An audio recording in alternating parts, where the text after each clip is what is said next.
Thank you, Mr. Chairman and committee. For the record, my name is Jordan Redmond, representing District 3 in Kootenai County. I will declare a Rule 80, as I do have rental properties that participate as short-term rentals.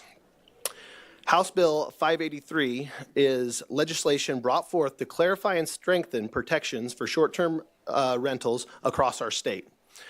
This bill ensures that property owners can utilize their homes for temporary lodging without undue regulation and burdens from local jurisdictions.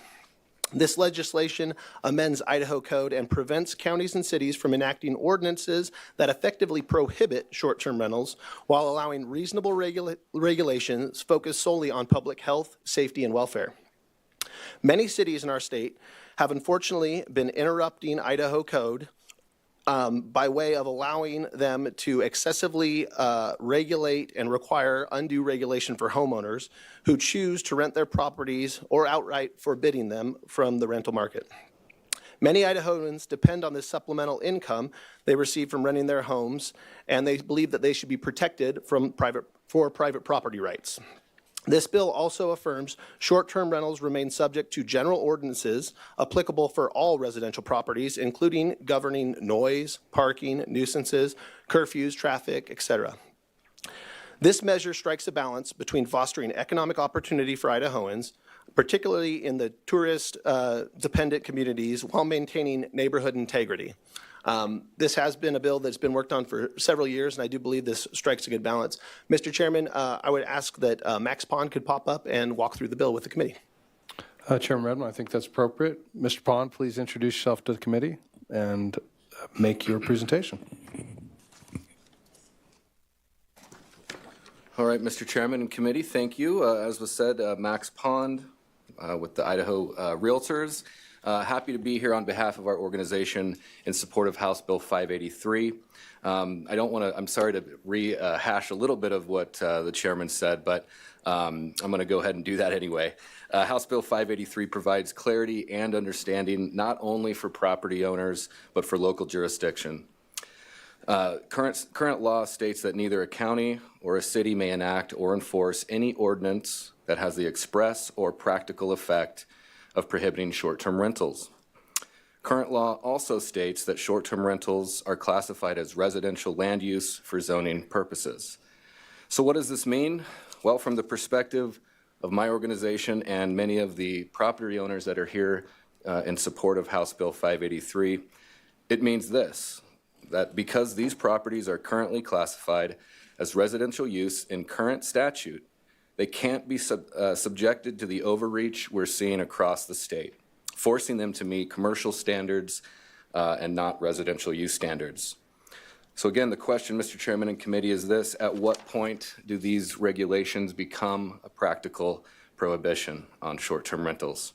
Since the passage of our initial short-term rental statute in 2017, we've seen local jurisdictions testing the limits of the law all over the state.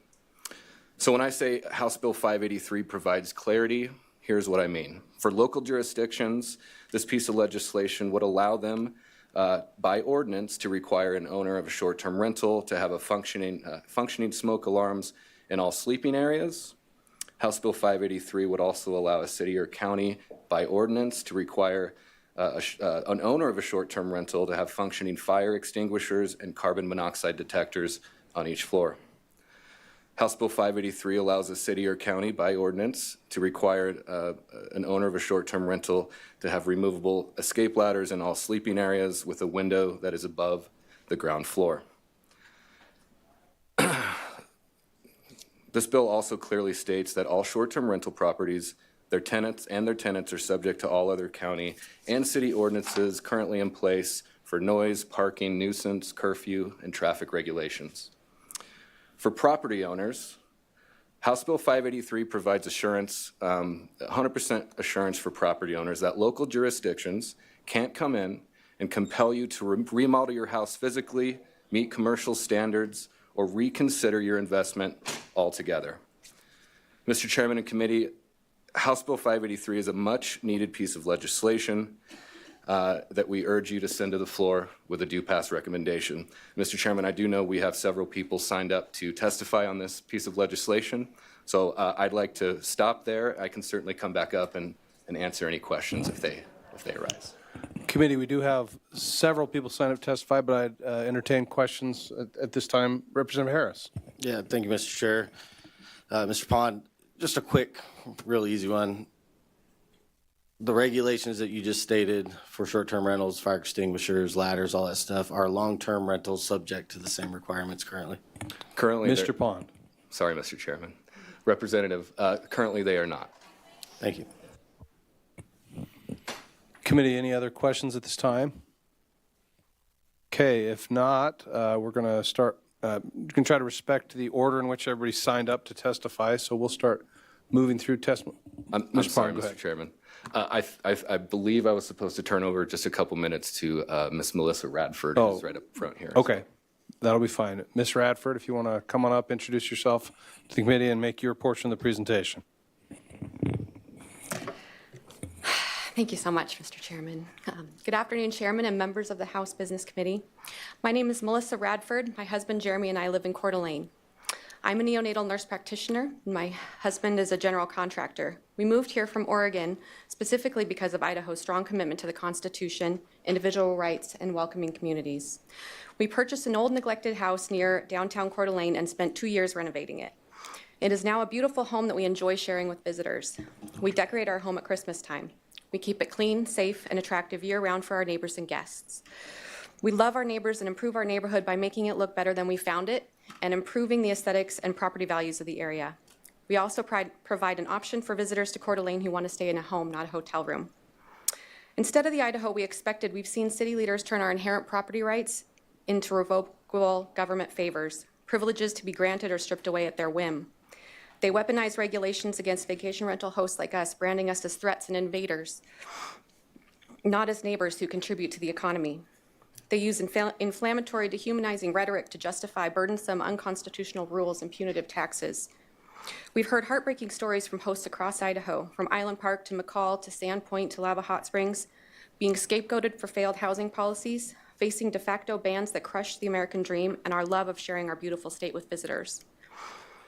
In Coeur d'Alene, a city leader openly called us invaders. Since 2023, the city has hired an out-of-state agency for 24/7 surveillance and a complaint hotline, turning neighbors into spies and treating us like perpetual suspects, presumed guilty without evidence. Yet real data shows disturbance rates around 1%. Claims of widespread problems are conjecture, not fact. Vague terms in the current state law, like health and safety and neighborhood integrity, are being manipulated to suspend our rights with no limiting principle. We've tried rational discussion at City Council statewide, only to face ordinance after ordinance that ignores equal protection, due process, and protection against warrantless searches. Homeowners have spent tens to hundreds of thousands on lawyers and lawsuits, but it's whack-a-mole. Strike down one unconstitutional regulation and 10 more appear. Even after the Idaho Supreme Court unanimously struck down Lava Hot Springs' selective bans last year in May, many cities have doubled down, defying the ruling and choosing lawfare over the law. They have proven they will not self-correct. I would not be standing here 3 years in a row if this wasn't an existential crisis, a violation of rights that only you can remedy. Please help pass House Bill 583, enact clear, unambiguous language that defends our fundamental property rights. We have the opportunity to make Idaho the first state in the nation to declare that the right to rent is not subject to the whims and biases of the loudest voices in City Hall, to make it unmistakable that cities and counties cannot violate property rights in the name of local control. Thank you for standing up for the principles that make Idaho great. Please support House Bill 583. Thank you, Ms. Radford. Committee, any questions for Ms. Radford or the sponsor at this time? Okay, seeing none, let's move to testimony. I just want to make the room aware that we basically have a hard stop today at 3, so we're going to do the best we can to churn through these testimonies. So first up, I have Mr. Spencer Bailey. Spencer, if you would please come to the podium, introduce yourself, and you'll have 2 minutes. Wonderful. Mr. Chairman, if you would, may I have would it be all right if I had the page pass out this handout to the chair? That'd be fine. Paige, if we could do that.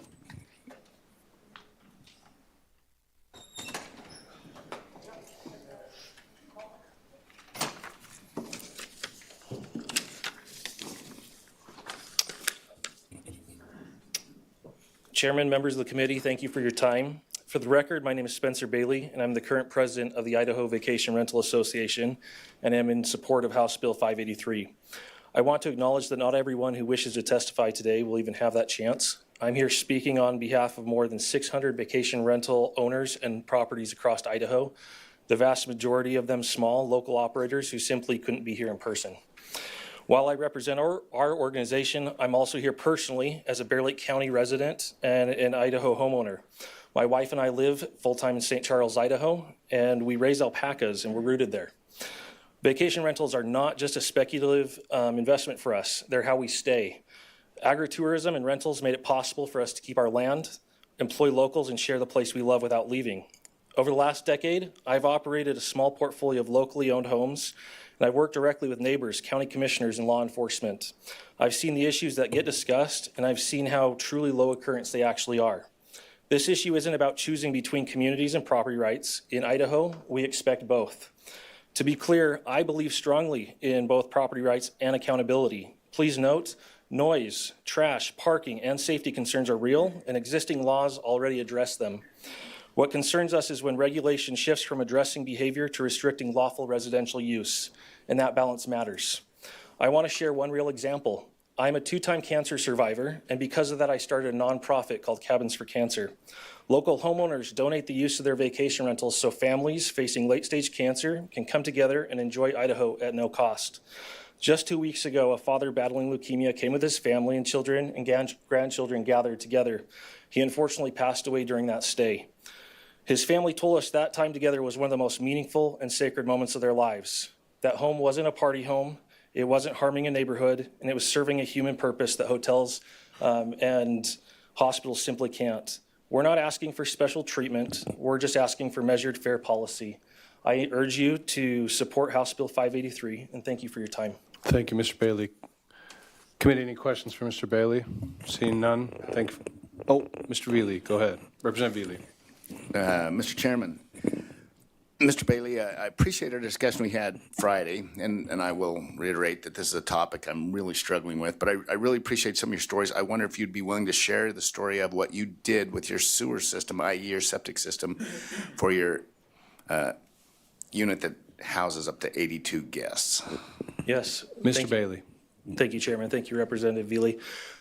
We have a unit that supports large family gatherings in Bear Lake, and we pursued a septic system that was a 5-stage system when we built the home. The home was built to be a rental from the beginning. It wasn't built to be a rental, long-term rental or a replacement for residents. And in doing so, we were able to, fabricate a system that, was not overbearing on the local area, on others' wells, things like that. It just came from being responsible to our neighbors.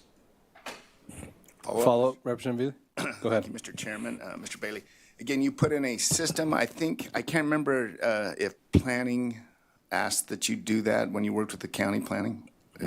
Mr. Bailey. Thank you. Thank you, Chairman. Thank you, Representative Veely.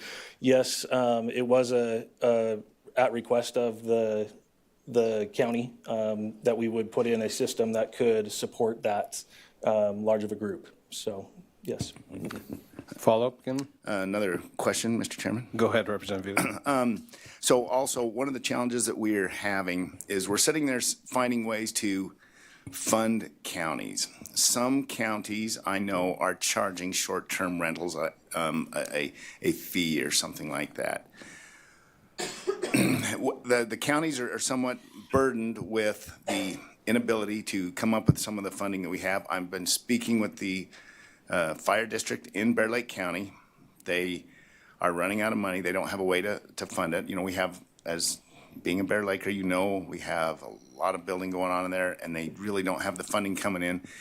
Their fire district is basically losing equipment and things like that. And so we're kind of running out of ability to have a fire district. What would be in your mind, we've talked about a couple of these things, you don't want a fee to fund the county. Do you have another option that we could pursue? Mr. Bailey. Thank you, Chairman. Representative Veely, I think there are a lot of paths and opportunities to help fund local municipalities and their needed infrastructure. I don't think that short-term rentals should be singled out as the way to fund those and to help spread that opportunity across all citizens of the county. But I think it's something that is warranted continued discussion, and I think that we do, definitely benefit from those services as well. Another follow-up, Representative Veely? No, thank you, Chairman. Okay. Any further questions? Okay, seeing none, Mr. Bailey, thank you for testimony. Thank you. Next up, we'll have a Julie Hill. Ms. Hill, if you can please come to the podium, introduce yourself, and you'll have 2 minutes to testify. Thank you, Chairman and members of the committee. I appreciate the opportunity to testify today. My name is Julie Hill, and I am from Lava Hot Springs, and I am here to urge you to vote yes on House Bill 583. At its core, this bill is about protecting private property rights, which are foundational principles in Idaho. House Bill 583 draws a clear and reasonable boundary between legitimate public safety concerns and unnecessary government overreach. Opponents argue that cities need local control. In theory, that sounds reasonable. In practice, however, many cities, including Lava Hot Springs, have abused that control in ways that directly harm property owners and guests. Across Idaho, we have seen cities enact ordinances that go far beyond health and safety. They imposed costly fire suppression systems, including requiring them in RV vehicles. Where there's no demonstrated risk. They limit permits arbitrarily, even when properties meet all objective standards. They set occupancy limits that have no basis in building codes or safety data. Some cities even require permits or licensing simply to use one's own private property. These rules are not minor inconveniences. They impose thousands of dollars in costs, delay projects indefinitely, and discourage investment in our communities. For small property owners, retirees, and working families who are the majority of short-term rental owners in Idaho, these ordinances can make lawful use of property financially impossible. House Bill 583 does not eliminate local government authority. It restores balance. It ensures that regulations are reasonable, justified, and respectful of individual rights. It creates consistency across the state so property owners are not subject to wildly different rules depending on city boundaries. Idaho has long stood for limited government, personal responsibility, and respect for private ownership. House Bill 583 upholds these values while allowing cities to protect legitimate public interests. I respectfully ask you to vote for House Bill 583 and stand with Idaho property owners. Thank you, Ms. Hill. Committee, any questions for Ms. Hill? Okay, seeing none, thank you for your time. Next up, we have Aaron Catt. Mr. Catt, if you'd please introduce yourself, and you'll have 2 minutes. Chairman, members of the committee, thank you for your time. My name is Aaron Catt from Boise, Idaho, and I'm here in support of House Bill 583. My wife and I own a residential property management company here in Boise, and I'm a fifth-generation Idaho native. And for more than 20 years, I have helped Idaho property owners responsibly manage their homes and rental properties. Idaho has long valued private property rights, personal responsibility, and limited government intervention. Short-term rentals are a lawful and responsible expression of those rights. They allow Idaho families to adapt to real economic circumstances without surrendering ownership of their homes. Here's a situation that I encountered frequently in my work with Idaho homeowners. Last Friday, I met with Jessica, a Boise resident who bought and closed on her home on January 7th, 2026. Within weeks, her employer required her to work in the United Kingdom for at least 6 months. She can't sell her home and doesn't know exactly when she'll return, so operating her home as a short-term rental allows her to keep her property, meet her financial obligations, and return home when her assignment ends. This is what property use flexibility looks like in the real world. The people staying in these homes include travel nurses, micron contractors, construction workers, parents helping their children move in and out of Boise State, families using our hospitals, and employees on temporary assignments, just to name a few.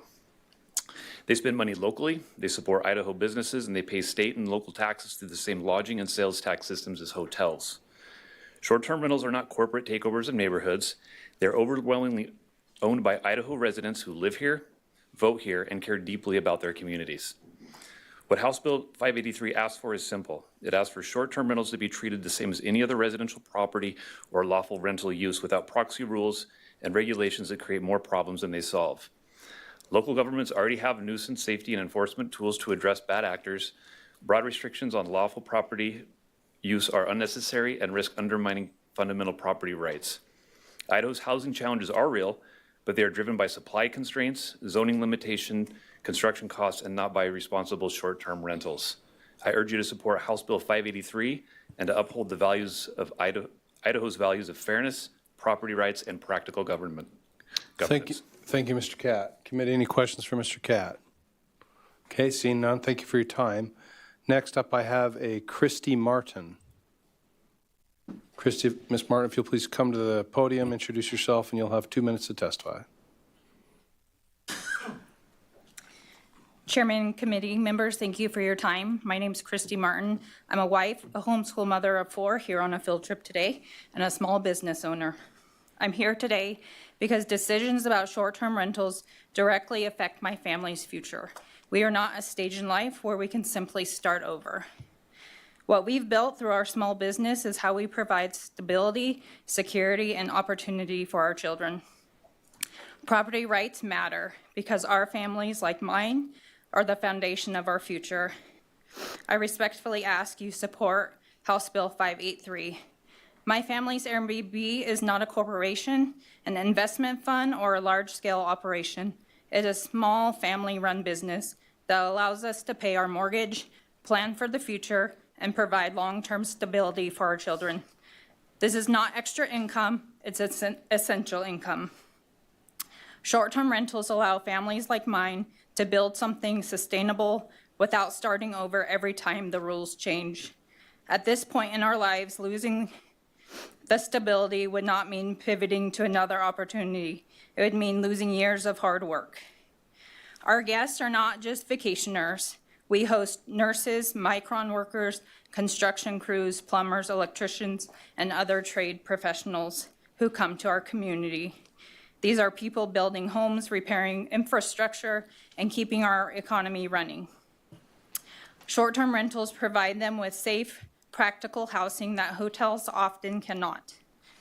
The impact also extends to local workers. Our business supports cleaners, maintenance professionals, landscapers, and other small service providers. When short-term rentals are restricted or eliminated, those workers lose reliable income also. These policies do not affect just property owners, they affect everyday working families. Short-term rentals also contribute fairly. We pay the same lodging and hotel tax as traditional hotels generate revenue for our city and state. The difference is that income stays local, supporting small businesses instead of flowing to large corporate hotel chains. Ms. Martin, if you could please wrap up. Thank you. Just please support House Bill 583. Property rights matter, especially to families building a future for their children. Thank you for your time. Thank you, Ms. Martin. Committee, any questions for Ms. Martin? Okay, seeing none, thank you for your time. Oh, Sorry. I'm sorry. Representative Green. Thank you, Chairman, and Ms. Martin, thanks for coming. And I just had a question, because I thought I heard you say it. Do you consider your property a business? I only say Martin. business, thank you, because I'm also a property manager, so I have one home myself, and then I manage other properties on the side. But I do not consider it a small business, as most of my property that I manage, the owners own one home.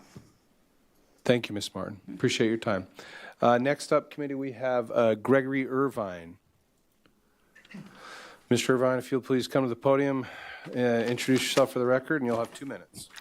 My name is Gregory Irvin. I'm a full-time resident of McCall. I'm going to give a little different perspective than what you've heard thus far. Unfortunately, since I built my cabin in McCall 14 years ago, I've been the immediate neighbor of a large house used as a short-term rental. For many years, my wife and I have endured a stream of transient renters who have created nearly intolerable environment, including loud all-night parties, large gatherings, blocked streets, trespass, trash and litter, amplified music, uncontained bonfires, nudity, drunken brawls, and disrespect for me and towards me and my family. It's been like living next to a resort hotel. No, a fraternity house. The owner of the house is an out-of-county resident and until recently was unresponsive when I tried to lodge complaints about the behavior of his vacationing renters. The modest and common sense regulations adopted by McCall and Valley County have been the only thing creating any check on the chaos next door. If not for these regulations, my wife and I may have seriously considered moving from the home that we love. Now, House Bill 583 threatens to degrade local regulation of short-term rentals. Local measures to maintain quality of life are essential in any community. Those who live, work, and raise families in a place are certainly most qualified to understand what and make decisions about what is necessary to create the community they want and need. As you in the legislature well know, centralized decision-making often distorts the needs of the local. I urge you in the strongest possible terms to reject this ill-conceived bill. Please allow Idaho communities to maintain common sense regulation and licensing of these businesses that have invaded our residential neighborhoods and that risk seriously degrading the quality of life for the full-time residents. I believe, as I'm sure you do, in property rights. But the full-time residents of our communities should be afforded at least equal rights to peace, tranquility, and the enjoyment of their sacred homes. Thank you, for Mr. allowing me Irvin. to present. I do see some questions from the committee here. We'll start with Representative Crane 13. Thank you, Mr. Chairman. Sir, so looking at the bill, I'm on page 2, starting on line 34 through 37. I share your concerns about noise, nuisance, curfew, nudity, etc. Does that section where it says all short-term rental properties along with their owners and tenants shall be subject to all other county and city ordinances and penalties that apply to non-short-term rental residence uses, including but not limited to noise, parking, nuisance, curfew, and traffic regulations? Since McCall's kind of been on the forefront of regulating some of this, would that cover some of your concerns that you have outlined to the committee today? Mr. Irvin. It would, except that my concern is that the regulations, because neighbors who live full-time in a neighborhood, as we all know, have respect for their neighbors most commonly. So we don't really have issues of that sort in an established neighborhood. When a short-term rental comes in, we have short-term people who, in a community like McCall, are there to have a good time. And they have no concern generally about the neighbors. And my experience has been that that more stringent regulation needs to happen in order to control that kind of behavior. Representative Crane, follow-up? Yes, thank you, Go Mr. ahead. Chairman. Sir, what regulation would you suggest then that would be in place to deal with noise? It sounded like that was kind of the concern, is the noise or the party atmosphere. What additional language would you like to see that's not in the legislation? Well, there are Mr. many. Irvin. Yeah, excuse me, I'm sorry. There are many things that I would include, but one very important thing are occupancy limits. If a house has developed itself in such a way that it can hold 20, 25, 30 people, it's naturally going to attract a big crowd of party people. And that's exactly what I have next door to my home. Is a very large house that was remodeled to make more bedrooms and establish more space. When you have that many people in a place, by nature, it's going to become a party house. And I live in a residential neighborhood. We have wonderful neighbors, except for when the short-term renters are next door. Another follow-up, Representative Crane, go ahead. You're a great mind reader, Mr. Chairman. Thank you. Same page, line 21, it says the maximum occupancy limits for short-term rentals do not exceed those of non-transient rental limits as contained in the International Building Codes and the Idaho Building Code Board. So I think it's got the occupancy limit issue addressed inside here. Just like if you were to hold a party at your house and you had 25 or 30 people, maybe at an outdoor party, that's not wrong. But if you had 25 people staying overnight in your home, that would be a problem. They can't do the same thing as I read this here. Does that not address your concern about occupancy limits? Mr. Irvin. I'm sorry. If I had a party at my home, in fact, I have had parties at my home, if I know there are going to be more people, I actually go door to door to my neighbors and say, we're having a party at 6 o'clock tomorrow night. There are going to be a few cars here, maybe more than usual. We may have some parking issues. If anything happens of concern, I want to hear about it immediately. You have my cell number. Call me right away. I want this to be, not a problem for you. When a short-term rental comes in, none of that happens. Okay, thank you, Mr. Chairman. Yes. Representative Green. Thank you, Chairman, and sir, thank you so much for coming. I appreciate your perspective as I grapple with understanding much of this. You specifically mentioned McCall. McCall has put in place several current existing ordinances that may address some of your concerns. Since those have been put in place, have you seen a difference in your neighborhood? Yes. Mr. Irvin. Yes, I have. Admittedly, they're not enforced as vigorously as I would have them enforced, but they have made a difference. Occupancy limits are enforced, for example, and that helps keep the chaos under control.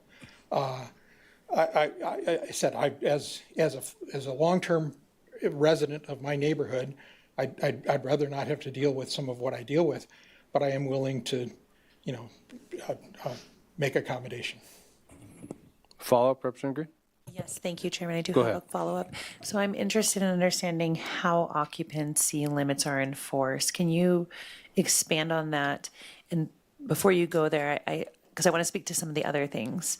We have law enforcement in place to be able to call should there be a noise or a party next door. You have city ordinances in place to address parking on the streets.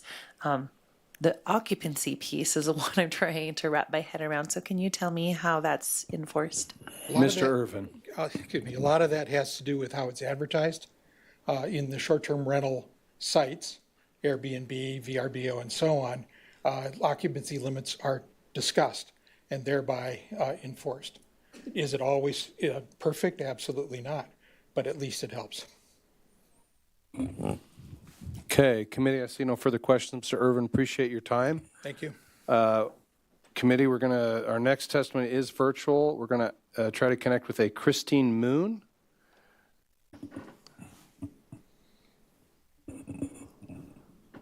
Miss Moon, can you hear us?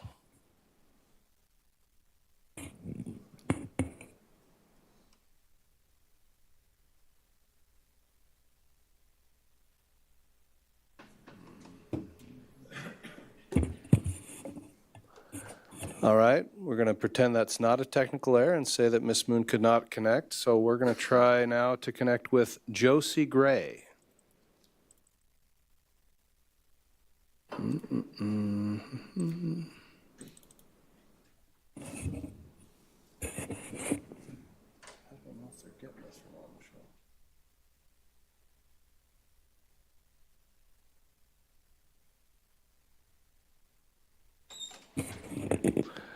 Ms. Gray, thank you for appearing before the committee. You'll have 2 minutes to testify.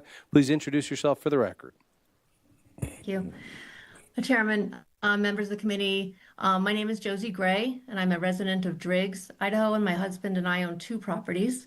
I'm here to strongly oppose H583. This bill goes far beyond protecting property rights.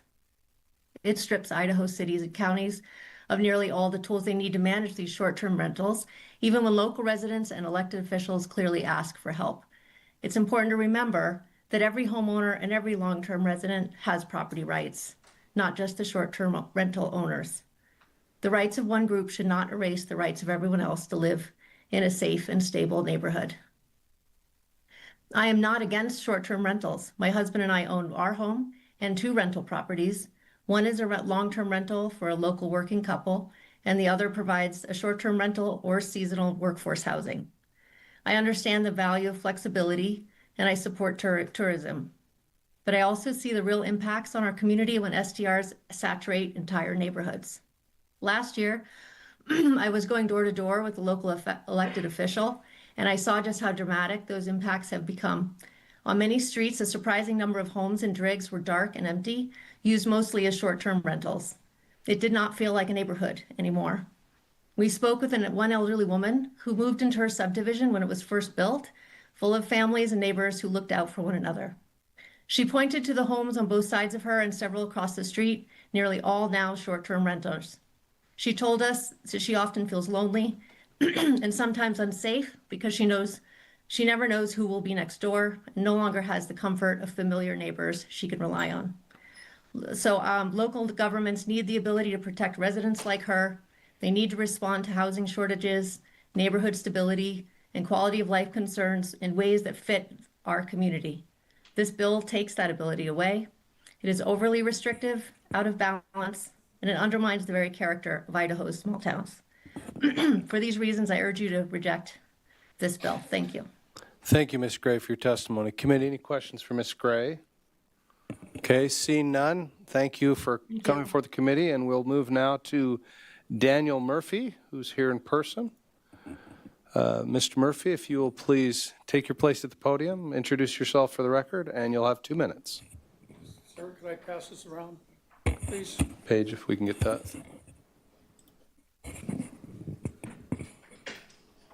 Stop that clock. Come on. I got 2 minutes right here. Here we go. Daniel Murphy out of Boise. Thank you, Chairman and Committee. I am supportive of House Bill 583. Recently, House Bill 557, the Local Government Anti-Discrimination Bill, passed upstairs by a vote of 53 to 16. That bill is similar to what we have here before you today. Many local governments are wanting to put the squeeze on short-term rental business owners unfairly while giving long-term rental owners preferential treatment. That's discrimination. Some municipalities want these business owners to replace older home entities even though they properly passed code in the past. One example is one city instructed the fire department to conduct a fire safety inspection during which an inspector would also look for other non-fire related violations, which goes against the Fourth Amendment.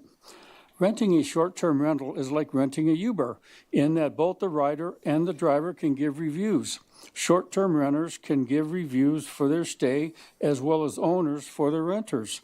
So both sides are apt to provide a safe, clean environment, and renters maintain a responsible stay. My friend Jeremy and Melissa have worked on this legislation for 3 sessions now, trying to instill how theirs and other short-term rental business owners provide a valuable venue for local and out-of-state tourists who seek quality accommodations when visiting great areas around Idaho. Tourism is one of the most valuable lifebloods of the Idaho economy. Vacationers spend lots of money, yet sometimes cannot afford expensive hotels. Short-term rentals can provide a large space for larger families and friends. Property owners put their heart and soul into a great experience for the renters. They spend many waking hours maintaining and repairing, painting their properties. I would wager some on this committee might have rented a short-term rental in the past. I'd love to see House 583 up to the 3rd floor for consideration. Thank you, Mr. Murphy. Committee, any questions for Mr. Murphy? Okay, seeing none, thank you for your time. Thank you. Next up, we'll have Hillary Seacrest. Ms. Seacrest here. All right, I'm going to say no. And we're going to go now to Bruce Ard, be a virtual testimony.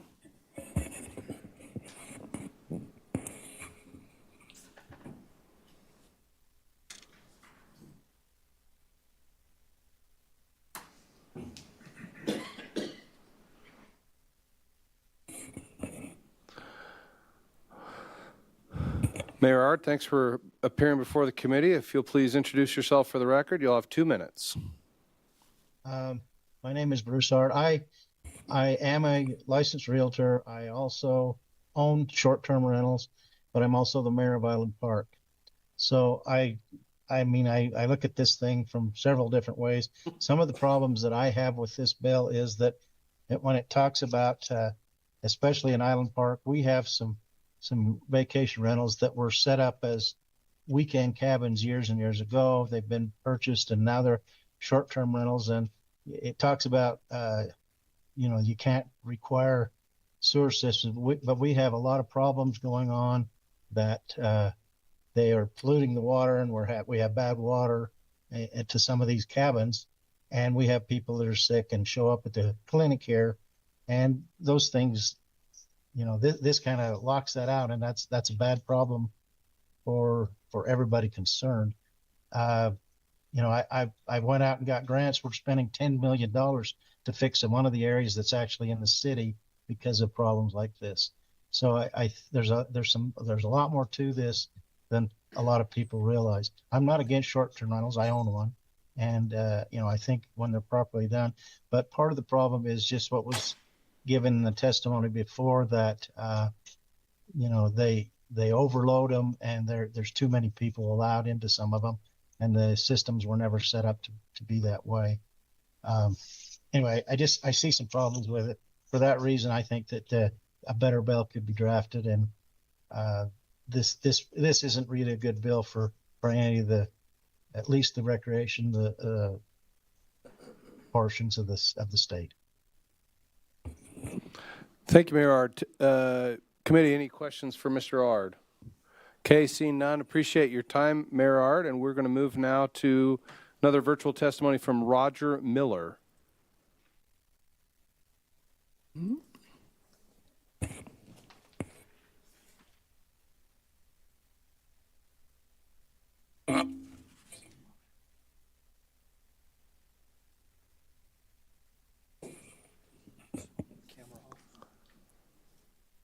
Mr. Miller, thank you for appearing before the committee. If you'll introduce yourself for the record, you'll have 2 minutes. Thank you, Mr. Chair, members of the committee, and this is not my house behind me on the screen. My name is Roger Millar. I live in McCall, Idaho. I'm speaking for myself, my family, and we're opposed to proposed legislation. We've owned our home in the Rio Vista neighborhood since 2005. Our neighborhood is over 60% second homes, with many of the second homeowners operating STRs out of their houses. We have experienced both owning and operating a short-term rental and living as a permanent resident in a neighborhood with a large number of STRs. When work sent me out of state, we operated an STR business in our home for 7 years. During the time we operated the business, the city went from having no regulations to their current regulations. These regulations were adopted in response to citizen concerns. As owners of the business, we did not find the regulations to be burdensome. Much of which the city requires in the realm of health, safety, insurance, et cetera, is what a responsible business owner would have in place in the first place. And we found that the good neighbor provisions provided recourse short of calling the police when bad things happen, and sometimes they do. We strongly support the ability to regulate STRs at the local level with minimum state interference. Local regulation should address health, safety, and welfare requirements, many of which are unique to each locale. Local regulations should be allowed to contain good neighbor provisions. You are appropriately respectful of the rights of property owners, including myself, but with those rights come responsibilities. This is especially the case with a home-based business like an STR. I would ask you to also please consider the property rights and the health, safety, and welfare of homeowners who don't operate STR businesses but live in the community and get the pleasure of being their neighbors. Please also consider the health, safety, and welfare of the families who rent STRs. Shouldn't a parent be able to put their children to bed in a rented home knowing that they're safe? So please do not adopt legislation that restricts local government. Be happy to address any questions you might have, and thank you for your service. Thank you, Mr. Millar. Committee, any questions for this testifier? Okay, seeing none, Mr. Millar, appreciate it for your time. We'll go now to Brandon Owen, who is here in person. Mr. Owen, if you'll please come to the podium and introduce yourself for the record, you'll have 2 minutes. My name is Brandon Owen. I live and work in Sun Valley, Ketchum, Idaho. Let this be a lesson in procrastination, because for an hour I get to listen to all the stories and let everything that I had to say fester. So pardon me for being nervous. I'm in support of HB 583. I'm going to take a little bit of a different approach. The Sun Valley Board of Realtors and my colleagues have been tired of hearing me talking about it. Did a study a year ago on the impacts to the economy the STRs have specific to Ketchum, Sun Valley. What that showed, first of all, is STRs now are providing 52% of the GDP in Blaine County, as opposed to the 48% from the other more transient hotels. So it's a massive part of the economy. The other thing that I hear all the time is that STRs have a negative impact on workforce housing.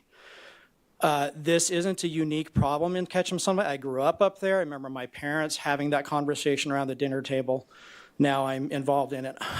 Having said that, the same study showed that of the 90% of the STRs, those owners would not have their homes listed as a long-term rental, adding to the workforce housing.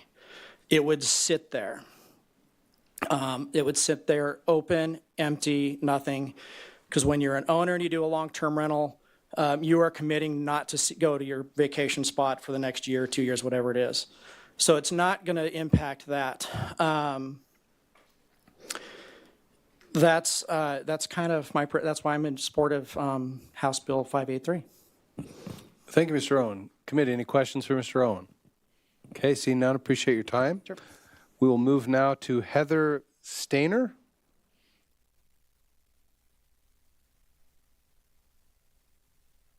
Is there a Heather Stainer here? Okay, I don't.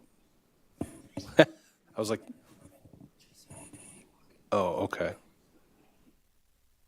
I'm informed there's an overflow room, so if you're walking here, Heather, oh, man. Points to Michelle for teaching the vice chairman. Sorry about Ms. that. Stainer, if you will introduce yourself for the record, you'll have 2 minutes. Mr. Chairman and members of the committee, my name is Heather Stegner. I live here in Boise. I'm a Lewiston native and purchased a property in McCall about 4 years ago. Our home was built in 1965. I work for an organization that helps develop building codes, so I'm very familiar with the importance of the building codes and maintaining safety. I'm also aware that it's highly unusual to require our single-family home to come up to the current edition of the codes because we allow short-term rentals. Nevertheless, we installed egress windows in our below-grade bedrooms at a great cost and good faith to be in compliance. Because our home has 5 bedrooms, McCall's ordinance puts an additional burden on us if we wanted to rent at full capacity, which is not the 20 to 30 people that we're talking about. We're talking about 12 at max.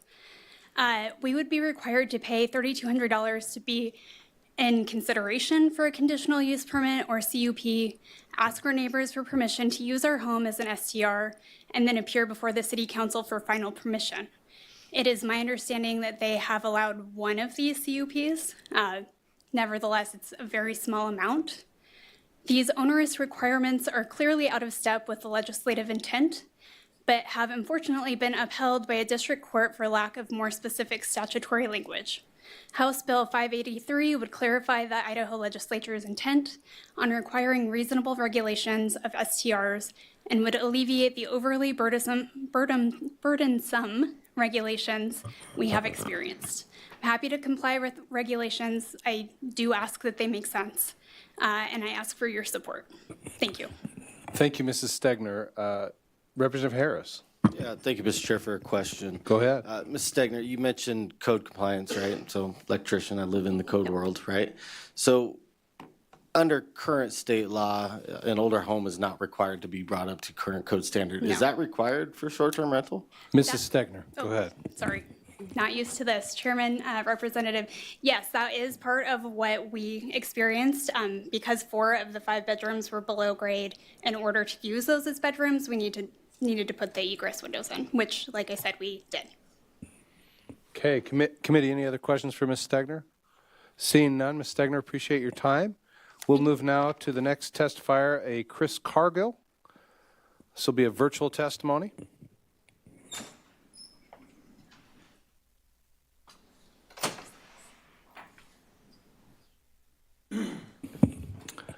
Mr. Cargill, if you'll please introduce yourself for the record, you'll have 2 minutes to testify. Can you hear me okay? Yes, go ahead. Very good. Thank you, Mr. Chairman, members of the committee. I'm Chris Cargill with Mountain States Policy Center. I thank you for the invitation to address you on this bill this afternoon. At its core, we believe this issue is about property rights and equal treatment under the law. The bill, as we have reviewed it, establishes a clear statewide standard by classifying short-term rentals as residential use and preventing local governments from imposing those de facto bans that have been referred to. This matters because the right to rent your own home, whether it be short-term or long-term, is a foundational part of ownership. Without that certainty, ownership itself becomes riskier, especially for middle-class families who may rely on that rental income. We understand that much of the opposition to this bill is from the resort communities, and we are told that short-term rentals are the primary cause of housing scarcity, but the claim does not hold up to scrutiny. Take McCall as an example. The mayor recently stated there are roughly 400 short-term rentals in a town with about 1,400 year-round occupied homes. What was left out is that McCall actually has over 4,100 total housing units. So short-term rentals account for about 10% of that stock. Meanwhile, more than half of all homes in McCall, around 2,400 units, are seasonal or second homes, often owned by folks who live out of area, and they're often left empty much of the year. In other words, there are roughly 6 times as many vacant vacation homes as there are short-term rentals. We accept that people have the right to leave their home empty for many months of the year if they choose. So why then have we decided that a middle-income family who needs rental income to afford a mortgage should not enjoy that same right? I want to also address the nuisance concerns, the noise, trash, parking, as Representative Green mentioned. Those are issues of behavior and not length of stay. Our review of this legislation indicates that it strengthens Idaho's tourism economy, protects middle-class homeowners, and ensures that enforcement is focused on real harms and not speculative ones. Thank you very much, Mr. Chairman. Thank you, Mr. Cargill. Committee, any questions for Mr. Cargill? Okay, seeing none, we'll move to the next testifier, a Joseph Hill, here in person. Thank you, Chairman Wheeler and committee members. So I'm going to have to slightly depart from where I was. I actually manage Gregory Irving's house, and we're a property management company in McCall, Idaho. And since we've taken over his particular property, it's improved for him.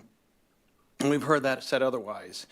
One of the things that we really do need to kind of consider is that as I've lived in McCall, I've actually had people that we've lived next to that were a nightmare. They were loud, they were obnoxious, and these are homeowners. And so even though that we've knocked on their door, we've had these kind of issues that were actually from long-term renters as well as other homeowners. So yes, we can have people that kind of get out of control, but I think the bigger control that we need to kind of look at is when we're sitting in some of the meetings that our homeowners are having to go through that $3,200 CUP, when some of the suggestions that they have to deconstruct their driveway. They have a 7-bedroom home, they're allowed 7 cars, and one of the suggestions that they have is they actually destroy part of their driveway. Now, we've also heard it where a bedroom is not going to be counted as a bedroom because it doesn't have a closet. Or they have too many bedrooms, and they said, you know what, you can actually get rid of some of your bedrooms by deconstructing, taking the doors off, removing the door jambs. And does that make any sense to you guys? I don't think so. Right now, as of today, I actually have to help one of our owners figure out how much it's going to cost for him to actually upgrade his water meter pit. He has a 7-bedroom home. It was perfectly built and adequate for 19 people. Right now, he can only rent 10 people. And in order to actually allow him to rent to 10 because he's over 7 with the CUP, they want to upgrade his meter pit. It's insane what they're asking us to do. I urge you guys to vote for the guardrails and House Bill 583. Thank you, Mr. Hill. Committee, any questions for Mr. Hill? Representative Green. Thank you, Chairman. And Mr. Hill, thank you for coming. A couple years ago, this bill was before us, and the piece about McCall deconstructing a doorway, I thought that got resolved. Is it still the case that if you happen to have, say for instance, a 6-bedroom house and you want to rent it out as a short-term rental, and it maybe, with 6 bedrooms, you can sleep 12 people, but because that puts them over the threshold of 10 people, are they expected still to decommission one of those rooms, or did that I thought that got resolved. So can you help me understand that? Mr. Hill. So Chairman Wheeler, Representative Green.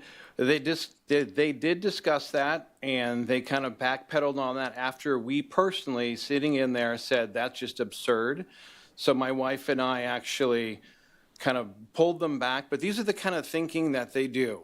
And I think that's kind of where what I really need to address and highlight is the attitude of what they're willing to do. So it's the same thing when they wanted to put in the fire suppression. So part of going down to 10, the quantity 10, for instance, was a very deliberate plan. And what they attempted to do was put in the fire code. So if you can bring it down to 10, at that point, when they were asking the fire chief to kind of figure out, well, what can we do to suppress some of the short-term rentals from actually going into the pool, they said, well, we could make them put in a fire sprinkler system.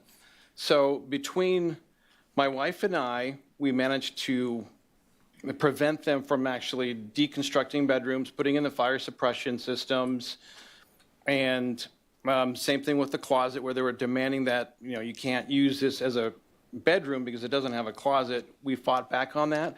So these are just the examples of what they're willing to do and how far they're willing to go. So we need guardrails to protect our rights. Rep. Green, follow up. So Chairman, just to clarify, make sure I've understood. So there is no longer this expectation that they have to deconstruct a room. They no longer have to put in the sprinkler systems. All of that has been resolved since. It's just yes or no. Mr. Hill. Correct. Thank you. Chair, or committee, any other questions? Okay, seeing none, Mr. Hill, thank you for your time. Committee, I'm going to move to the couple final in-person testimonies that we have as we're drawing near the end of our available time. Is there an Arissa McRoberts available?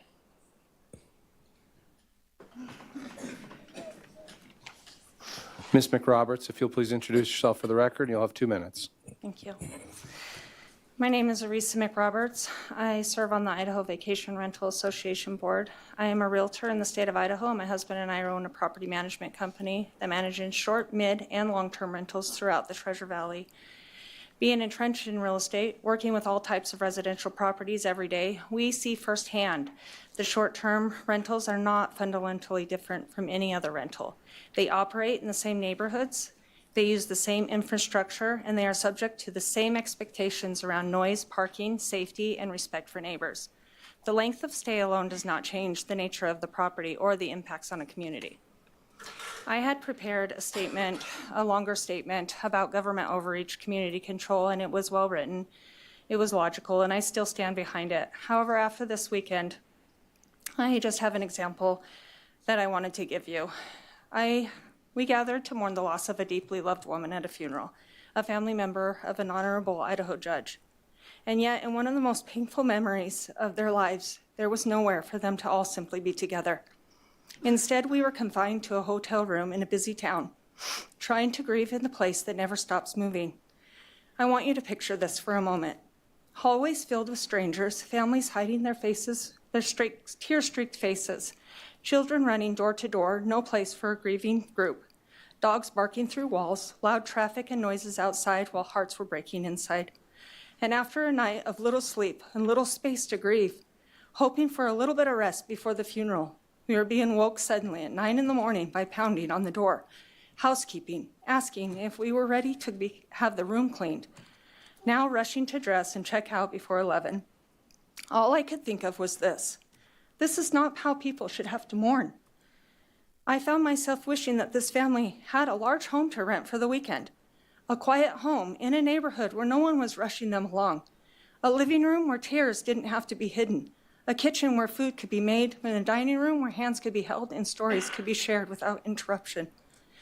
A place where a compassionate host like me understood why they were there and would make considerable accommodations. Ms. McRoberts, if you can please wrap up. I'm sorry. They're not threats. They're not just transactions. They're sanctuaries. I just really ask for you to support this bill, not just as policymakers, but as people, because one day any of us may be that family searching for a moment of peace. Thank you for your understanding. Thank you, Ms. McRoberts. Committee, any questions for Ms. McRoberts? Okay, seeing none, appreciate your time. Is Mr. Jonathan Wheatley available? Mr. Wheatley, if you will introduce yourself for the record, You'll have 2 minutes. Chairman Wheeler, members of the committee, thanks for having me here today. My name is Jonathan Wheatley. I'm the Deputy Director with the Association of Idaho Cities. I'm here today in opposition of House Bill 583. Property rights are reciprocal. We've heard a lot about the rights of the property owners of these short-term rentals, and we've heard a little bit about those that are neighbors to them. But I think we're giving a lot of weight to those that are not necessarily living in the community day in and day out. And the neighbors have those rights, and they don't stop just at the end of the property line. They want to have that quiet use of their property and that reasonable expectation of safety. And when these homes have these high turnover rates, a lot can happen that tends to be reoccurring. You've got late night noise disturbances, parking and congestion. And while I admit that the bill does address and say that these can be enforced in the same general way that's applicable to all, there's no practical enforcement mechanism for these higher frequency occurring properties. You could potentially pick up the phone and call the police, and then they could come and cite the person, but you're taking valuable police time away. There's not a mechanism built into this bill that would allow for you to even contact the person who owns the property and say, hey, these are ongoing issues that we're seeing. As we also heard, there was an issue in McCall and things were not quite where they needed to be. The local process worked by his own admission. We're not requiring door jams, and every city's different. And I can't speak to the specifics of every single city, but there are a lot of things that need to be considered. And I'd say that those that are living day in and day out in the communities should have their rights heavily weighted. They're the ones that are asking for these types of restrictions, generally speaking, and to have their needs considered since they're the ones that are most impacted. So with that, I ask that you oppose House Bill 583, and I'm happy to stand for any questions. Thank you, Mr. Wheatley. It looks like we have a question, Representative Harris. Mr. Chair, Mr. Wheatley. So let's say you live in an HOA, right? Can HOAs regulate short-term rentals? Mr. Wheatley. I am not here on behalf of the HOAs. To my knowledge, there was a law that was passed a few years back that would make it so that if you had CC&Rs that didn't restrict short-term rentals prior to a date certain, and I'm not totally sure when exactly that was, sometime within the 2020s, I would believe, then you couldn't implement restrictions on short-term rentals without the consent of the whole neighborhood. If they were in there beforehand, then you could, but that's outside the scope of what I'm here on. Follow-up, Representative Harris. Thank you, Mr. Chair. I bring up HOAs because the way you spoke and what you were saying, it sounds to me like cities essentially, if you live there full time, they're wanting to create their own HOA within the city that regulates people that don't live there full time. And that to me seems wrong. Just because you live in a city, wouldn't you have, if you live in a town full-time McCall, right? You live downtown McCall, you live there full-time, shouldn't you have the same property rights regardless of whether or not you own a vacation home or you don't? Mr. Wheatley. Chairman Wheeler, thank you. And I apologize for speaking out of turn earlier. I would say that there are rights that are competing, for sure. And if you do have that higher frequency of use, the person that's going to be most impacted is going to be the person that's living there day in and day out. I think that you've got the local process to address how these things are handled. Those that are living there can elect different members of city council to address various issues. And if they're unhappy with the outcomes as to how a certain city ordinance is playing out, then those that live there can vote those members out and pick somebody that is going to vote within their wishes. Last one, Mr. Chair. Thank you. So city council, for example, right? If I own, like I live in Lewiston, right? If I bought a house for a vacation home that I wasn't going to use as a short-term rental, but I own that property in McCall, chances are I'm not going to get the same representation from the city council because I'm not there to vote for that council, correct? So that argument kind of loses water either way you go, right? As a property owner, we just have to have rights that are standard, right? Everybody has the same property rights, plain and simple. I can't be there to vote for a city council that's going to represent me as a property owner that wants a vacation home, just like, they might not get the representation they feel they want from their city council to protect them from people having parties. That's what this bill is doing, and I think we can all agree that this bill gets down to just the nuts and bolts of property rights and what we're going to allow, what we're not going to allow without having more burden on top of other people for property right versus property right. It's not really a question, sorry. All for Mr. Wheatley. That's apparently not really a question, so we're going to go to Representative Monks. Thank you, Chairman Wheeler. Thank you. I just want to clarify a comment that you'd made. You'd said that somebody who's living there more should have more property rights than somebody who's living there less. Is that the position of the cities? Mr. Wheatley.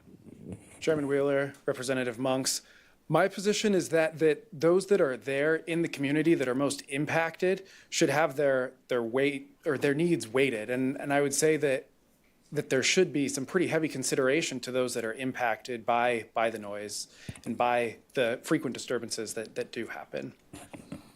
Follow up, Representative Monks. Just to follow up, I'm just making sure that you think property rights should be weighted differently for different people. Mr. Wheatley.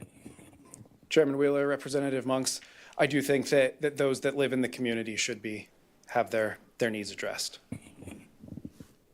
Okay, committee, see no further, oh, I'm sorry, Representative Green, go ahead. Thank you, Chairman, and hello. Thank you for representing the cities. I was actually glad to see somebody come up because I've been reviewing all of these ordinances, the ones in Lava, the one in McCall, trying to wrap my head around this. And I was here when this came before us for the first time. Since then, can you speak to what the association has done with some of these stakeholders to address some of these concerns? Because at the time this came forward the first time, we said, go back to the drawing table.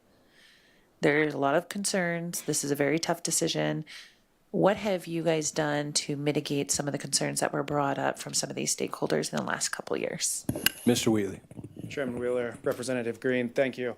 I've been with the association now for a year, so I can't speak to what all happened prior to my time. I know that there have been trainings, there's been best practices that have been put out there, and general discussions around how you can navigate some of these issues that do have, wide-reaching impacts. So. Representative Green, follow? I'm going to let him off the hook since he's... Okay. Mr. Wheatley, it appears that you are fully let off the hook. Appreciate your testimony. And if I could have Mr. Jeremy Chu, this will be our final in-person testimony.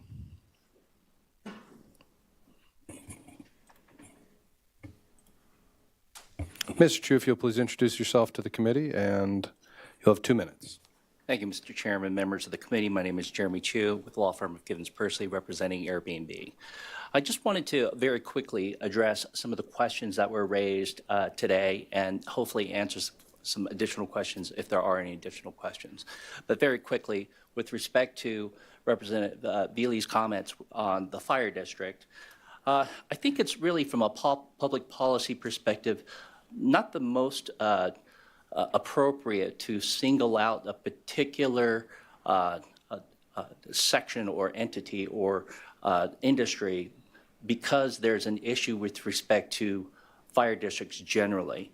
There's really nothing in terms of studies or any kind of reports to suggest that rentals, short-term rentals, have a disproportionate share of fire districts. Fire districts represent and serve everybody in the public. So really, if you're talking about requiring more fees or assessments as a way to support fire districts, it should be applied to everybody because it serves everybody. Likewise, if we're talking about noise ordinance or noise issues, as many of you folks know, I go to bed at 8 o'clock. I wake up at 5. I don't really care if it's a short-term rental person next to me or a group of college kids or an obnoxious neighbor. Noise is noise. And this bill allows local government to address that issue. Noise. Not the individual or the, again, particular sector of industry that is creating it.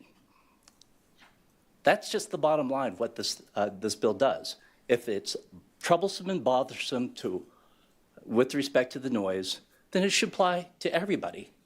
And that's what this bill allows you to do.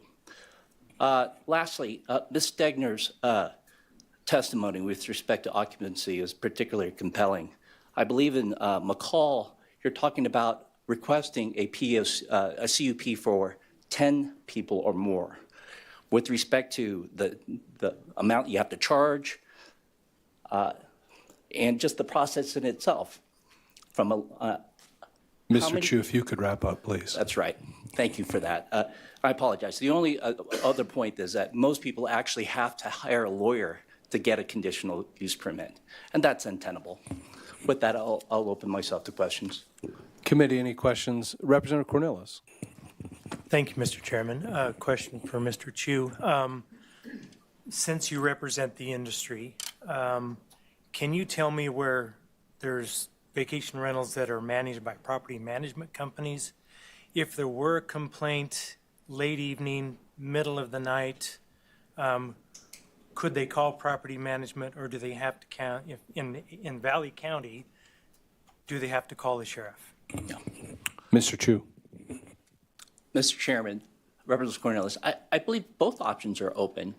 You can call the property management and let them know, but if it's an immediate need, you can call the police. I mean, that's really what the police do. If it's loud and if it's obnoxious, or people are, having these, crazy parties, the first thing you want to do is call the cops to stop them from doing that, and they are personally liable for that. Okay. Representative Harris. Yeah, thank you, Mr. Chair. Mr. Chu, the additional fees that are paid by short-term rentals, the resort fee and whatever the other one is, do you know what those fees are used for within the community? Mr. Chu. Mr. Chairman, Representative Harris, I do not. I believe it is within, currently, without this bill, within their discretion to charge whatever fee and apportion it to whatever program that they wish. Follow-up, Representative Harris? Thank you, Mr. Chair. Mr. Chu, would you agree that it would be a good use to maybe bolster some of your first responding priorities within law enforcement and firefighting if you're going to be charging those fees? Mr. Chu. Mr. Chairman, Representative Harris, I truly do, but I also believe that a wider, broader range of sector of the community should be supporting our firefighters. Mr. Chu, if I could maybe just add to that question from Representative Harris, I think it's important that we make a distinction between fees or licensing fees that are being talked about in the context of this bill, and also the resort travel and convention tax, right, which currently counties collect. It comes to the Department of Commerce, and a pittance returns to counties to be used for marketing. They are constrained by statute and unable to use those for anything other than marketing, to Representative Harris's point. Is it fair to say that we can make a distinction between those somewhat differentiated fees that individual municipalities may be charging and the convention travel tax that Airbnbs may be subject to? Mr. Chairman, I do believe so. And I don't know of what kind of restrictions cities have with respect to how they utilize those fees. I do know from a convention center perspective, a lot of that goes to tourism, encouraging, more, conventions here in Idaho and other things of that nature. Representative Green. Thank you, Chairman, and welcome. I want to say Jeremy, but I'll say Mr. Chu. I'm looking through this, and I appreciate your stakeholders and the efforts that they've undertaken to address some of these concerns. I do want to bring up something that I'm having consternation with, and that's line 43, and this is for everyone here, 63-1804. I do not like the addition of "and owners" added to this, and I'll speak to that. And then furthermore, you go down to line 28 to 31 on the last page. So page 3. Can you speak to this? Because I look and read this as I am now expected, my casual, non-commercial uses of my property, say in Garden Valley, when I hand it off to a friend for over the weekend and say, hey guys, pay $50 into the tip jar to help cover expenses. I read this, since you guys have added "and owners," that there's this expectation that I am to pay, whatever the resort tax fee is. I'm supposed to collect that. I'm supposed to pay for it. Can you speak to that a little bit? Because to me, it seems as though now you're infringing on my personal property rights. Mr. Chu. Mr. Chairman, Representative Green, thank you for that question. And for the record, I'm not a tax lawyer. It's extremely complicated. I do have a partner at the office that does a ton of tax, but I can tell you two things with respect to the language. Number one, on the second page, line 43, I believe it says or owner on the description of the statute below. Generally speaking, from a legal perspective, the courts do not interpret that section as a descriptive misnomer, or I'm sorry, a descriptive nomer to describe what's below the language. The substance is really below. So, and owner, I believe, was put in by LSO. The second thing is, with respect to the substance, the local governments have treated this as a service for sales tax purposes, especially with resort cities. They get to get a little bit more with respect to their local sales tax, and they basically require everybody, whether or not they're on a platform, to remit those taxes. This language provides a little bit more clarity and let people know that regardless of whether or not you're on a platform, you still have to collect that tax for the local government. Frankly, it wasn't, again, our language. It was consensus language. We worked with other individuals. They wished to put that language in there. We accommodated them. Follow-up, Representative Green. Thank you, Chairman. Just a comment. Yes, I could see why some of your stakeholders would want that language put in there, because essentially it favors large marketplace because they're easy. They go and collect the tax for you. It encourages you to go to an Airbnb or VRBO. The lodging group, I could see why they'd want that in there too, because they feel that some of these folks are using their property and not paying the right taxes. I'm afraid it's just going to create some tax compliance obligations for our casual use of our property and for non-commercial uses. Okay, I guess that's just a comment. Mr. Chu, thank you for your time. We're going to ask our good Chairman Redmond to return to the podium and close out his presentation. Thank you, committee. Thank you, Mr. Chairman and committee. Just a couple quick comments as we wrap this up. House Bill 583 is part of a 3-year discussion. This has been through this committee. It's been on the other side of the rotunda, and this is just part of restoring private property rights back to our constituents here in the state of Idaho. As far as some of the concerns, the occupancy is spelled out in the bill, page 2, lines 21 to 23. Some of the uses for, ordinances, that's on the same page, 34 to 37. Those have been addressed within this bill, and that's why we believe it's a good compromise between regulation and free market and private property rights. As far as local control goes, I think the localist control is the property owner. And by infringing on their rights as the property owner, that is why we have this bill before you, trying to clarify that. We have all sworn an oath to the U.S. and the state constitution, and this is part of restoring those property rights to the constituents of the state of Idaho. Thank you, Mr. Chairman. Thank you, Mr. Chairman. Committee, Representative Crane, 13. Thank you, Mr. Chairman. I'm looking at your interpretation of hard stop here, wanting to help you define hard stop at 3 o'clock. I would move to send House Bill 583 to the floor with a due pass recommendation. Also, Mr. Chairman, because there was referenced in the legislation itself items that I do sell, which is fire extinguishers and smoke detectors, I would like to declare Rule 80. Representative Crane, your declaration of Rule 80 will be noted, as will your own interpretation of hard stop. Representative Crane, 12. Thank you, Mr. Chairman. Just a declaration of the Rule 80 as well. Thank you. Okay, your declaration will be noted. Representative Green. Chairman, I have a question, if that's appropriate. Question is in order still. All right, thank you. So I'm really wrapping, this is really hard. I could see where everybody stands on this and the concerns. So I'm reviewing Lava Hot Springs short-term rental ordinance, and I'm wondering if other cities are like this as well. But according to their ordinance, they actually have a cap, a citywide cap on short-term rental units.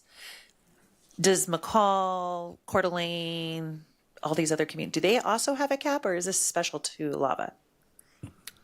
Chairman Redmond. Thank you, Mr. Chairman and Representative Green. I think there's a number of different cities that do have caps. I believe that Sandpoint has a cap, and I've heard of other cities throughout, but I don't know particularly each one's. Representative Green, follow-up? Oh, I have so many questions, but I'm not going to. Representative Crane 13 thanks you for your discretion. Representative Cheatham. Thank you, Mr. Chairman. For a comment. A comment is in order. Thank you. You know, there's probably few in this building who are as vocal about local government and the ability to govern at home. But this time, I'm going to have to vote the other way because I think there are some local government violations that have become egregious. And they're not under control. They're not taking the hint of local property owners and business owners, and they're out of line. And I regret that it takes this body to bring them under control. Thank you, Representative Cheatham. Representative Cannon. Thank you. Just to, out of an abundance of caution, declare a potential conflict of interest under Rule 80 as an owner of a short-term rental. That's probably a big class, but I'm going to do that out of an abundance of caution. Your declaration in an abundance of caution will be noted. Representative Green. Since we're at it, I'll go ahead and, unfortunately, I just inherited a property that puts me in that category, and I'm going to speak to it when the voting time comes, but I'm going to declare Rule 80. Okay, your declaration will be noted. The Representative Veely. A comment, if I may. You may. So certainly the cities have overreached and they've gone too far. I really dislike this issue. I wish this issue could have been solved without bringing it here.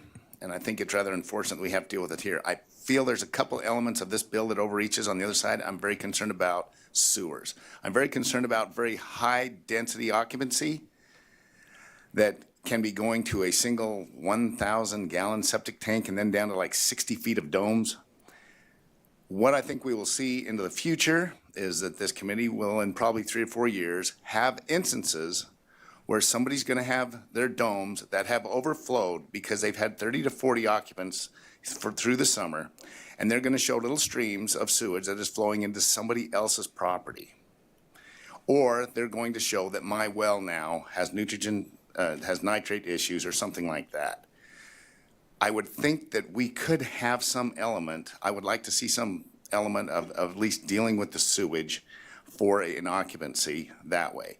I again think that in general this bill needs to happen, but there are some elements on occupancy and sewage which I think are critical.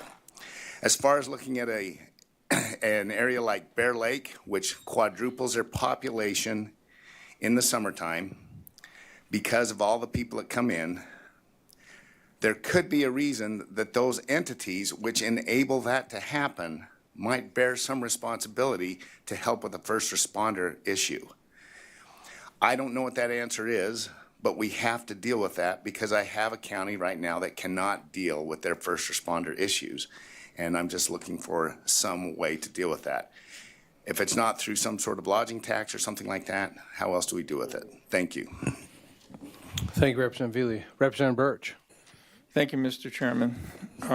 So I will not be supporting the motion. I'd like to speak to that if I may. Speaking to that is in order.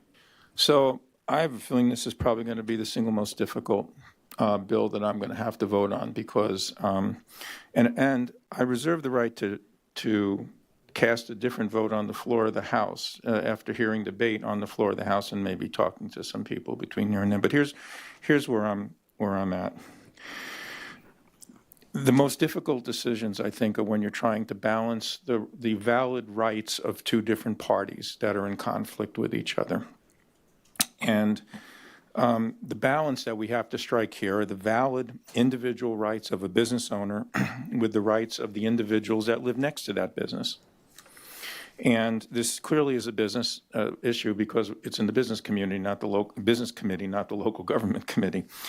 My concern and I also will acknowledge that there are concerns about overreach in some local statutes and so forth. But the fact that we want to correct that doesn't automatically mean that this is the best way to correct it. And my specific concern with this bill is on page 1, line 16. where the protection of the integrity of residential neighborhoods is stricken. And to me, that is striking just a little too much of an imbalance here, and, we talk about there are protections with local ordinances, excuse me, but those protections are only as good as the ability for the local community to respond to them and respond to them in a timely manner. We talked about noise, and concern about noise. And the difference is that if you live next to a neighbor that's creating a lot of noise, yeah, you want to get that resolved, but you live next to them long-term, and there are opportunities to resolve that. If that noise is coming from a short-term rental next door, every weekend is Groundhog Day with another group of people coming in there making noise again and parking and whatever that is. It's not the same. I'm also concerned about what this would do for property values.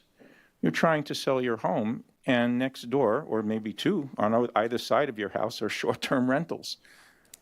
People want to, my district is 12 square miles of wall-to-wall residential single-home subdivisions. Okay? Maybe there needs to be some differentiation between what a legislation does for that type of a community versus a resort community. But for this bill as it stands here, I just see that this puts too much of the thumb on the hands of someone who wants to turn a residential home in my district into a business, making it potentially turning a street into a quasi-business district, versus what might be the situation in a resort community. And the protections of local ordinances for noise and parking and trash and all that stuff are not guaranteed to actually be practically effective week after week after week. So for those reasons at this point in time, I will not be supporting this legislation. Thank you. Thank you, Representative Birch. Representative Cornelis. For a comment? Comments still in order. I hate to drag this out, Mr. Chairman and everybody in the committee. My comments are both for and against. We have property in McCall, outside of McCall, in more of a rural subdivision, and this has been an issue in that subdivision for years. We have 5-acre lots, and some of these homes are most of them are owned by Idaho people. But even those people have rented them out, and they have that authority, and I don't want to take that away from anybody. But the issue is, this is reality for people who live there or who are vacationing there. We love to go there to ski in the winter, to fly fish and do other things in the summer. And at times, there is a party next to our place. And if you go and complain, which we do, they shut down for a little bit, and the reality is they're back in 20, 30, 40 minutes. That's the reality. And that's really what we should be discussing, not just state issues, but what this is doing to local communities, not just my personal belief in how I want to rent my property, because I may want to rent my property and do the same thing, but I really am struggling with this because the reality is property management does not come out at 2 in the morning, just to be honest, because I've made those calls. The sheriff will come out when the sheriff can get around to it. And in Valley County at 2 in the morning, 1 in the morning, there's not many sheriffs. So I'm afraid we might overburden them, but I get the property rights issue. So I'm really struggling with this bill. So just a comment. Thank you, Mr. Chairman. Thank you, Representative Cornelis. Representative Green. Thank you, Chairman. And I'm sorry, we did have a hard stop, but there's so much to this. I read through this, and I know that you guys have been at this for some time. In the proposed bill before us, line 12, page 2, it says, county or city by ordinance require owner of the short term to implement the following requirements, and it lists a number of requirements, all very good ones to address safety. Without a permitting process put in place, without some sort of city coordinating this effort, How can we be assured that all of these things are being implemented? Chairman Redmond. Thank you, Mr. Chairman and Representative Green. This is part of state law, and so this is very easily, this should be part of what folks are doing if they own a short-term rental. This is similar to the taxing issue, right? Some of what we do is based on, this is part of the law, and we need compliance from this. If there's multiple complaints or something like that, I think you would see, because I think these cities probably know and track some of this, if you have multiple complaints from ordinances, they would see that maybe some of these don't comply. Follow-up, Representative Green? Okay. Committee, seeing no further questions, Chairman Redmond, appreciate your presentation. I'll just take a minor privilege while he takes his seat to say I'm deeply grateful for the testimonies that have been brought this day. I share some of Representative Cheatham's concerns, Representative Cornelius' concerns, but this discussion has really brought me to the point of being supportive of the motion. I think that the bill is not striking the perfect balance, but is striking enough of a balance that it leaves local governments able to regulate the items that need to be regulated in this case. I might talk to my seatmate and we'll figure out that sewer thing later, but on that note, Representative Green. Thank you, Chairman. I alluded to this earlier because I did want a moment to speak to this, and I have a really hard time with this. I inherited my father passed away last year, and I inherited his property in Garden Valley, and with that became a small mortgage, right? One that me and my sister may not necessarily be prepared to, and so we started looking into short-term rentals and figuring out a mechanism in which we can offset those costs. And I get it. I get where the cities are coming from. Wholeheartedly understand that there are concerns in some of these resort communities if they can sustain it. But at the same time, I also look at that as a personal property rights. Can I do with my property what is necessary for us to keep it in our family? Can I look to other avenues to ensure that I can keep it within my family?